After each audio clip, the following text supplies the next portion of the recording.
Mambo vipi mwanamichezo, ni kukaribishe kwenye mtanange huu mzito kabisa mashindano ya chuo, na hapa nipo na waziri wa michezo wa chuo cha Hipa. Mimi ni Mkatalunya Nabii wa pili nikikuletea tathmini ya dakika 45 ya kipindi cha kwanza.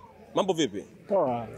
Bwana, mmejiandaaje kukabili mchezo huu au mashindano haya? Ni nini hasa lengo au kiini cha nyinyi kuanzisha mashindano haya vyuo?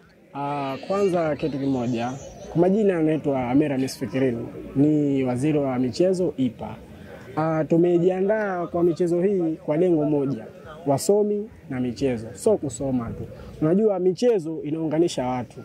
Halafu kitu kimoja ambacho tumekiandaa kwenye michezo hii michezo tumeileta katika jamii, si ndio?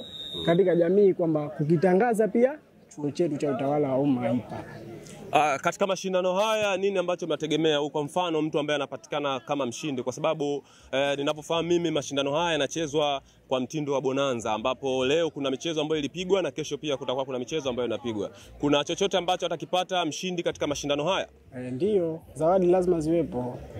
Unaweza kuziweka wazi? Hapana.